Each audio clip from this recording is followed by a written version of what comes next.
Oli ku There is Still Hope channel y'essuubi. Kale tukwagala nnyo gwali ku mukutu gwa There is Still Hope ali ku Tish TV ali mu Uganda ne Mutala Mayanja. Mukama tukwebaza olw'amakya g'olwaleero tukuwa ekitiibwa n'amatendo kyetubatwaniza okubeerawo kuno mwoyo mutukuvu okutulungamya okuyita mu Kristo Yesu omwana wa Katonda omulamu. Amiina. Kale nakusomeza 21 mu mwezi gwa Desemba 2025 enguudo zonna zikwatiridde ebisaale byeyongedde waggulu okwetoloola enguudo zonna mu ggwanga Uganda. Abantu nga batambula badda mu byalo ng'okuli ennaku enkulu n'abaagalwa baabwe. Kaakati obubaka bwe nawuliriza nendaba nga bwe bubaka bw'omwaka eri gwe Musinza n'Omutendereza n'ayimba ennyimba za gospel. Buno obubaka bwa mwaka. In fact oba nga waliwo obubaka bwe wali owulidde obukwatagana ne ku buweereza bwo bw'okola, buno buli brief naye ate bulungi nnyo. Bwa Sister Grace Mugume kuva ku UCC abuwulidde nindaba nga bunkoledde nze ate nensuubira nti waliwo abalala bwe buyinza okuba nga bukolera. Nsabye obuwulirize bulungi Musinza gwe, Mutendereza gwe bugenda kukukolamu omulimu. 2026 ogenda gitandika mu maanyi ag'omwoyo omutukuvu. Kale mu ddakiika zijja kuba 20. Gumiikiriza kwata ekitabo kyo ne peni ogenda kuyiga bingi ate tweyongereyo. Praise the Lord. Tewali luyimba lugenda kukola makulu gy'oli okuleka olwo olukubikuliddwa. Yensonga gye ntera okugamba abaana bange abo, tomala gayimba nnyimba ze wawulidde balala bayimba ekidongo ne kikunyumira naawe n'oleeta naffe katuluyimbemu. Lukola amakulu gy'oli, amakulu g'oluyimba eri obulamu bwo ge makulu g'oluyimba eri abalala. Kyova olaba abamu bayimba afaayo n'alemera ku kigambo ng'amaziga gamuyitamu kubanga akitegeera nti akola atya afaayo. Kyanjawulo naggwe azikuba nga atabiri bagamba afaayo nga si byoliko. Kama yebazibwe okusinza kuba kubikulirwa. Olina okuba nekyolaba ng'osinza okuyambako endowooza y'okubeera nga tegenda masepiki sinalya abaana bali batya enkya kusoma omulimu ebirowoozo ebyo byonna okuleka nga muli bamalayika. Buli muntu alwanagana n'ebirowoozo, olutalo luli mu birowoozo. Buli wootabotola mu birowoozo tobotola mu kusinza. Why? Okusinza kwewonga otuuka ekiseera ng'amaaso go tegalina kirala kye galaba okuleka Kristo. Bw'oba okyalaba ebintu ebyenjawulo, that means tonnatuuka mu remi yaki yakusinza. Yokaana yafuna okubikulirwa kuno n'alaba bino. Bayibuli egamba bweti, ngenda koma ku nnyirwa 11. Oluvannyuma lw'ebyo n'endaba era laba, gamba neiba laba, bwe tuba tusinza laba. Waliwo omuyimbi omu Rebecca yayimba nti ndaba Yesu ng'atudde ku Namulondo. Sometimes you have to push yourself so hard or shutting your mind to start just seeing Jesus while you're worshiping. Praise Jesus. Olaba ki? Ngambira mulira naawe gwe olaba ki bwe tuba tusinza nti temuli kitiibwa mu magezi gange? Olaba ki? Mukama yeebazibwe. Gamba Mukama akebere endowooza yo aggyemu buli kibadde kyesimbye bwe kiti nga buli wozibiza bwoti kyolaba. Ku luno bw'oba osinza ng'emikono gyo giwanise bananga olabe Yesu. Mukama waffe yeebazibwe. N'endaba era laba oluggi oluguddwawo mu ggulu n'eddoboozi lye nasooka okuwulira ery'akagombe nga lyogera nange nga lyogera nti linnya okutuuka waggulu okutuuka wano. Linnya okutuuka wano. Ngambira neibawo nti linnya. Waliwo ebifo by'otagenda kusinzizaamu. Nkubuulira mazima. Waliwo ebifo. Waliwo connection nga tegenda kuganya kusinza. ng'olina gwe tayagala akulaba ng'ozibiriza bubi. Wenna weekomako okitegeera waliwo ebifo. You have to step ahead.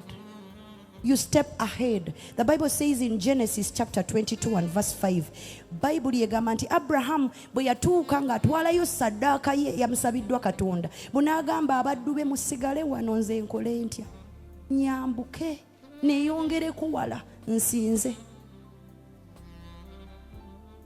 Bw'oba oyagala okusinza, eriyo ebifo by'olina okuvaamu oyambukeko wala osinze.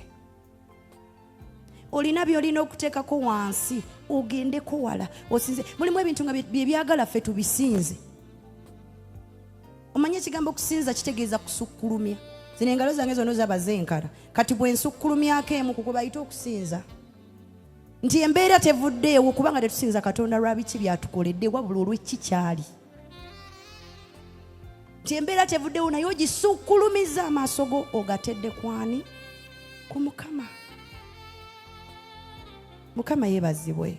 Challenge esigaddewo naye bw'oba osinza tomugamba Mukama kati nze nkusinzaamu ki? Nga tonnaba nakumpa bufumbo. Kusinzaamu ki nga sinazaala, nkusinzaamu ki nga sinazimba. Nti byonna bisigala weebiri naye n'osukkulumya Katonda. Ebyo byonna n'obeera nga tokyabiraba ng'olaba Yesu. Praise Jesus. Yokaana agamba bw'ati nti eddoboozi ne liŋŋamba nti linnya okutuuka wano nange nnaakulaga. There are certain things you're not going to see until you step ahead. You will be wondering why people are so much giving themselves unto God. You will be wondering why others are crying because you are still low. You have to step ahead. Praise God. So nesabira nga bwe nkusabira kawungezi ka leero leme kubeeramu abo abeewuunya naye obeere nga gwe beewuunya. Ani akyagala ekyo? Nze njagala munneewuunye. Waliwo omwana wange mwashifutiimu edda yansangako awo ndowooza nga nsaba nga nkaaba amaziga nga neeyazaawo nanneewuunya. Why is this woman always crying in prayer? Ayina bizibu bingi. Mukama yeebazibwe. Munange si bizibu. Linnyako abantu we batunuulira ne bagamba naye kikyono ng'ate yakisusizza. Asinzizza nnyo n'ayitawo. Mukama gw'asinza okukolera. Ani ajjukira Dawudi? Bayibuli egamba nti Dawudi n'azina okusinga bonna. Mbuno abantu baliwo ne kabaka. Story ki kabaka? Mbuno omukyala gwe yali yawasa n'amutunuulira n'amunyooma olwa saddaaka ey'amaanyi gye yawaayo maaso ga Katonda. Ani ku luno nga gwe bwe tugenda okwewuunya amazina amangi g'ozina n'engeri gye weewaayo maaso ga Katonda. Praise God. Njagala kubuulira kino ekyawandiikibwa kiri mu Kubikulirwa 4. Tulina by'otagenda kulaba okutuusa ng'olinnye. Ng'ovudde ne ku neighbor. Bw'oba okyali ku neighbor tandeka. Anange naze ne gundi. Anange biki oli awo mu ka group kamwe bwe mwewa false comfort. Pastor Dennis suggest false comfort. You will not worship. Praise God. Kristo alina omusukkulumya bonna be wazze nabo. Kristo alina omusukkulumya. Kristo alina omusukkulumya. Titofaana kwani ayimba. Bw'oba okyalimu ako ka sensitivity bannange gundi ayimba muddi yono ng'aluddewo ebyo tonnasinza. Tonnakola ki? Tonnasinza. Abamu tujja noga kati nze gundi kamaze nze ndowooza ekyange kikomye awo. Praise God. Go yonder and worship. Go yonder and worship. You cannot worship God ku level buli omu kwali, because worshiping is kusukkulumako. Kusukkulumya Katonda tosobola kukolera ku level y'emu. Mukama waffe yeebazibwe n'ayogera nti linnya okutuuka wano nange nnaakulaga ebigwanira okubeerawo. Bayibuli egamba amangu ago nali mu mwoyo n'endaba entebe ey'obwakabaka ng'eteekeddwa mu ggulu era nga waliwo atudde ku ntebe. Nze buli we mba njimba ezo ennyimba ezirimu Yesu tuli mu kubeerawo okwo. Njagala nnyo okulowooza ku bigambo Yokaana bye yawandiika ku Nnamulondo ya Mukama, kuba n'amaaso gange ag'omubiri sigirabangako naye n'amaaso ag'ebyawandiikibwa bankubira ekifaananyi. Kugambye okusinza kulaba. Kiki ky'olaba ng'osinza kye kigenda okukuleetera okwewaayo ennyo bw'okubivaako tunuulira abasinza. Mukama waffe yeebazibwe. Yokaana agamba nti n'endaba Nnamulondo entebe ey'obwakabaka ng'eteekateekeddwa mu ggulu nga waliwo eyali atudde ku ntebe, naye yali atudde ng'afaanana ejjinja erya yasepi n'erya sadiyo okulabika, nga waliwo ne musoka okwetooloola entebe ye eyali afaanana nga zomaliidi okulabika. Now, you people who have English Bibles, at least you can relate with the precious stones they are speaking of. Entebe ey'obwakabaka yali yeetooloddwa entebe ez'obwakabaka 24, n'entebe kwaliko abakadde 24 nga batudde, nga bambadde engoye enjeru ne ku mitwe gyabwe engule eza zaabu, ne ku ntebe nga kuvaako okumyansa n'amaloboozi ag'okubwatuka n'ettabaaza 7 ez'omuliro nga zaaka mu maaso g'entebe. Njagala okuba ekifaananyi kya biki bye nkusomera omanye gwe tusinza waatuddewo wafaanana watya, ye afaanana atya, kubanga kuno okubikkulirwa kwattako Yokaana ekitundu bwe yabiraba. Mukama yeebazibwe. N'ettabaaza 7 ez'omuliro zaaka mu maaso g'entebe gy'emyoyo 7 egya Katonda, ne mu maaso g'entebe ng'ennyanja ey'endabirwamu efaanana krustalo. It is crystal in English. Ennyanja nga kubamu akafaananyi k'ennyanja nga naye glass, kati nga Nnamulondo yeetooloddwa glass, naye ng'atudde ku ntebe, entebe mbu yeetooloddwa musoke, naye nga n'atudde ku ntebe ate talabika, naye ng'ekitiibwa kye kina radiance y'amayinja ag'omuwendo. Ndikukubira kifaananyi ti bw'ogamba nti tuli mu kubeerawo okwo omulangira omulungi, omulangira oyo amaaso go gamulabe. Kategalaba mulangira ki owa Buganda? Semakookiro. Kategalaba Semakookiro. Praise the Lord. Kamaleeyo wano tusabe. Ne mu maaso g'entebe ennyanja ey'endabirwamu efaanana krustalo, ne wakati w'entebe n'okwetoolola entebe ebiramu ebina ebijjudde amaaso mu bwenyi n'ennyuma. Njijukira mu COVID twali tusoma n'omwami wange Bayibuli, twali ku marathoni nga tusoma ebitabo bingi kubanga era twali tuli waka. Ne tusoma luno olunyiriri n'aŋŋamba, naye ggwe okimanyi mu ggulu waliyo horror. Otunuulira otya ekintu nga kijjudde amaaso mu maaso n'emabega, okimanyi kikuleetera okuzibiriza n'ogaa sikiraba, kandabemu Mukama. I want you to imagine God. Praise the Lord. Let every imagination and everything that is exalting itself against the knowledge of God mu birowoozo byo kiggwe ku ttaka, olabe Katonda. Mukama waffe yeebazibwe. Mukama yeebazibwe. Okay. N'ekiramu eky'olubereberye kyali kifaanana ng'empologoma, n'ekiramu ekyokubiri ng'ennyana, n'ekiramu ekyokusatu kyalina amaaso ng'ag'omuntu, n'ekiramu ekyokuna kyali kifaanana ng'empungu ebuuka, n'ebiramu ebina nga birina buli kimu ebiwawaatiro 6 nga bijjudde amaaso enjuyi zonna munda ne munda. so nga tebiriiko kuwummula emisana n'ekiro nga byogera ekigambo kimu nti mutukuvu mutukuvu mutukuvu Mukama omuyinza w'ebintu byonna eyabaawo era abaawo era ajja okubaawo. Era ebiramu ebyo era ebiramu bwe birimuwa ekitiibwa n'ettendo n'okwebaza oyo atudde ku ntebe omulamu emirembe n'emirembe.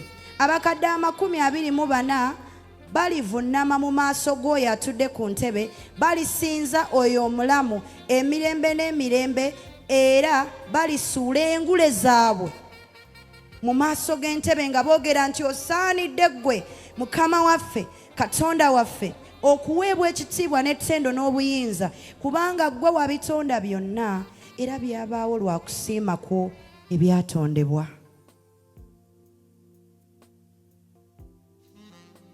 Mukama yeebazibwe. Ng'osinza olaba ki? Katumalirize n'olunyiriro luli mu Yokaana ffenna lwe tumanyi 4:23-24. Oyimuke ku bigere byo tusabe. Tugenda kwesaayo dakiika si nnyingi, naye tugenda fukumula emitima gyaffe nga tetufudde na ku ddakiika ezo. Tusabe ekisa ky'okwanguyirizibwa mu mwoyo nga tusinza. Mukama waffe yeebazibwe. Munzizeemu amaanyi ntegere nti njogera nammwe. Awo nno. Naye ekiseera kijja 23. Era kituuse, gamba neighbor kituuse.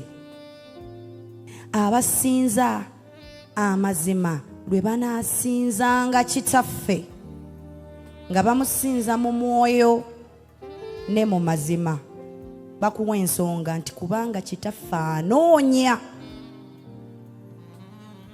abalinga abo okubeera ab'okumusinzanga, abalinga abo okubeera ab'okumusinza nga Katonda gwe mwoyo. Ngambira neighbor Katonda gwe mwoyo. Ekyo ky'owulira kye bagamba nti Katonda nakola omuntu mu kifaananyi kye, yakola mwoyo. Buli we weewaayo kusinza oba oggulawo poto gwe okukwatagana n'oli mwe wava. Buli lunaku njogera, si buli lunaku, ebiseera ebisinga mbeera ne worship team mbagamba tinga bw'olaba ekyennyanja. Ani akkiriziganya nange nti amazzi gasobola okubeerawo nga tewali kyennyanja? Ani akkiriziganya nange nti ekyennyanja tekisobola kubeerawo awatali mazzi? Kankuwa ensonga, kubanga Katonda bwe yali atonda mu lubereberye ssuula esooka, Bayibuli egamba nti n'ayogera n'ennyanja zizaale ebitonde eby'enjawulo. You get my point? Katonda yayogera n'amazzi gazaale. So amazzi ge gazaala ebitonde eby'enjawulo ebyo ebigabeeramu olw'ekigambo kya Mukama waffe. Buli kitonde ekiri mu mazzi amazzi kye gazaala tekisobola kubeerawo amazzi ago we gatali. Nimbye kyokka nga bwe ne bwe kivaamu abavubi ne babivuba ne babireeta wano ne tubirya, amazzi gasigalayo. Tegakalira ne gagamba batuvubye nnyo ebyennyanja katukalire. Mukama yeebazibwe. Tunuulira emiti, tunulako eri ebbali kyaki yaffe kasita etuwalawo ensukula. Ayo egyo emiti egyo. Ani akkiriziganya nange nti ettaka lisobeerabeerawo ng'ogwo omuti teguliiwo? Ani akkiriziganya nange nti ogwo omuti we bagukuula mu ttaka eri enkya osanga gwawotose? Mukama yeebazibwe. Kati ngambira neighbor oli mwoyo. Katonda bwe yali ate kati gwa kutonda teyayogera na ttaka, tinayogera n'ettaka lizaale emiti. Yeetunulamu ne batuuza ne meeting. Let us make so and so in our own image. So God birthed you. And this is the truth, by the way. You cannot survive without God. And God remains himself. Gatoliwo. But you cannot survive without God. Now, this is the other truth as I wind up. Tosobola kusinza watali buyambi bw'omwoyo omutukuvu. Because the Bible has said God is spirit. And you are the spirit that originated from God. You cannot worship him unless he has given you the help of his spirit. So as we are praying to open up our worship service, please gamba Mukama nyangu ya n'omwoyo wo sobola okusinza. Mukama affe yeebazibwe. Tosobola kusinza watali mwoyo mutukuvu. Ameka nga gwokisobola? Tukulabireko, tukubireko oba mu ngalo. Mukama yeebazibwe. Bayibuli egambye nti Katonda gwe mwoyo. N'abamusinza kibagwanira okumusinzanga mu mwoyo ne mu mazima. Amazima kye kigambo kya Katonda kyensoose okubasomera mu Revelation 4. You have the word to okukirowoozaako as you are worshiping. Teweetaagayo kifaananyi kya Biikira Mariya n'oli Yesu akoteseemu omutwe bw'ati. Oyo si Yesu. Mukimanya abantu abamu endowooza zaffe zaawambibwa. Buli wozibiza bwe tunoga ndaba Yesu. Olaba oli ow'Abakatuliki nga bamusibye akatawulo wano. Yesu waffe yafa ali bwereere. Kyova olaba bwe tugamba nze yali ensonga tukaaba amaziga kuba tumulabanga ebitundu bye by'ekyamabiri na bweru. Yayambala ensonyi ffe tubeere balamu. Oyo Yesu gwe tuzze okusinza. So oli gwe baabikako tawulo. Oyo teyaswala bulungi. Okitegeera? Beera n'ebyawandiikibwa nga bye bikulaga Kristo, si firimu gye walaba. Mukama yeebazibwe. Bw'ojja okusinza mu mwoyo ne mu mazima, omwoyo wa Mukama atuweereza amagaali agatutransporting okututuusa awali Taata. Bwe tuba tusinza tusinze ebituufu, si bye tuzze tuwulira ne bye tugereesa. Ne Yesu oli gwe bakuba emiggo gye tulaba ku firimu. Mukama yeebazibwe. Yesu waffe n'omala omanya ku bye yayitamu. Anange omusajja yagumira ebintu. Kitugwanidde okumusinza oyo yateekawo obulamu, yatuyirawo omubiri. Kitugwanidde obutalowooza na ku muntu mulala yenna n'obutaleeta nsonga yonna nga tumusinza. Mukama yeebazibwe. Osobola okuyimukako ku bigere ebyo? Ndowooza asista waffe oyo omuwulidde ebigambo byayogedde bibadde birungi nnyo. Nze mu kuyiganjizemu ebintu biringa 5 oyinza okuba osinzeewo naawe tuwe mu comment section biki by'oyize. Biba n'abantu abeetaaga okutambula amakanisa gonna nga basomesa ekwaya oba abasinza n'abatendereza. Biba n'abantu abateekeddwa okusomesa abeeyita abayimbi ba gospel kubanga tebalina kye bamanyi. Kitegedde? Ate ne babayita tebagenda mu zi conference ezo, tebagendayo. Beba n'abantu abeetaagisa okwogera eri kwaya ebiro bino. Naye bagenda ne bategeka kwaya musimanyi semina ne baleeta balevikso ne baleeta abantu abalala nga abantu abalina emmere ennamu eri emyoyo egyo weebali. Kale nze mukyenjize agambye nti oluyimba lw'osinza okubeera olw'amakulu oba okubeera n'amakulu mu bulamu bwo, okitegedde, olina okuba nga olina okubikkulirwa oluyimba olwo. Very beautiful. Eyo nsonga nkulu nnyo. Bw'okuyimba oluyimba lubeere n'amakulu eri obulamu bwo n'abalala, lukole enkyukakyuka, olina okuba nga olina okubikkulirwa oluyimba olwo. Ate okubikkulwa kwetaaga kwewaayo. Si byakubanga otambula bagula kikomando n'olaba abantu bali byabwe n'ofunamu oluyimba. Olufuna saa 2 saa enkya ku 2 nga lufulumye luli ku internet. No. Ennyimba z'ennaku zino temukyali kubikkulirwa. Biyimbayimba biri awo bidongodongo. There is no revelation. Segede, sitanta saa kugaana kuyimba. Osobola okugenda mu maaso g'oyimba. Naye kyakola ajjamu okubikulirwa. Noba ng'oli ayogera bintu tebitegeerekeka, bidongodongo biri awo, naye ng'oluyimba okubikulirwa nga ye Kristo nga taliimu. So kye kintu kikulu nnyo muyimbi gwe, Musinza gwe n'Omutendereza, oluyimba lw'oyimba olulinako okubikulirwa, awo lujja kukola amakulu. Ekyokubiri agambye, agambye nti mulekere copy and paste. Tulekere copy and paste. By the way, this is what the church is doing. Nti oyinza ogenda mu conference somewhere, nolaba nga bayimbye akayimba ekidongo kyokka, abantu bazinye, nolaba nga n'obutebe bwamenyese, n'enfufu yonna egize witano ne batuuyana. Noga nti bano oluyimba luliko amaanyi ga Katonda, kumbe biri bidongo. Otegedde abantu abali mu church abasinga tebanaba kusumululwa, yukira abali makirabu biki, kati waalaba ekintu ekibanga ekimuzaayo eri gwe omuzimu gulinnya, nolaba omuntu nga azina bitategeerekeka.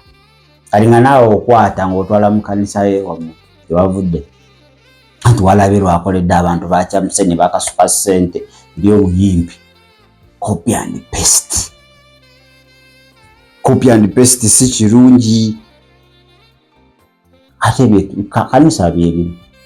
Almost ennaku zino kanisa ezisinga 80% bali mu copy and paste, which is very dangerous. Kale, ekintu ekiranze kyenjize, amakulu g'oluyimba eri ggwe ge makulu g'oluyimba eri abalala. Igwe aluyimba oba tofunyeemu makulu, tosuubira abalala kufunamu makulu. Very, very powerful points. If you don't have a revelation about the song you are singing, don't expect others to have the revelation about the song. Wobanga gwe tofunye kubikulirwa ku luyimba olwo, tosuubira abalala bagenda funa okubikulirwa. Oyina osooka ofune amakulu g'oluyimba, era n'abalala bajja kuba bafuna amakulu.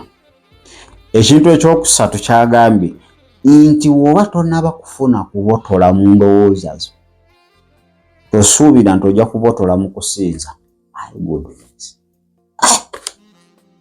Sister Grace Mugume, nkusange wankugulira embizi oba namba gw'amanyi.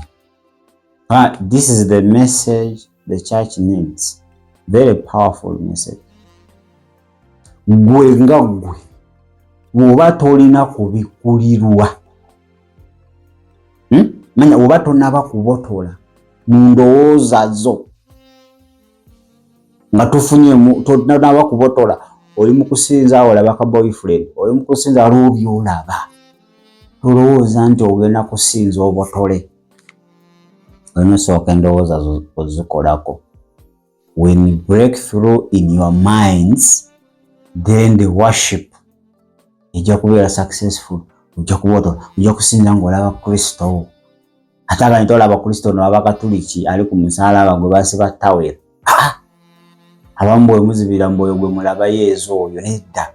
Olina okufuna okubikulirwa okwa Kristo ng'omujja mu byawandiikibwa, si buno obukolekolemu buno obubajje. Akati nga tonnaba kugamba mbu kansinze Mukama, tonnaba kwewana mbu okusinza kwabadde powerful, endowooza zo zibotodde mu Katonda. Bwe ziba tezinaba, muganda wange bukyalina olusozi gambalagala. N'ekisembayo agambye, what do you see when you are worshiping? Woba oli mu kusinza kiki ky'olaba? Ng'oli kusinza oti kiki ky'olaba?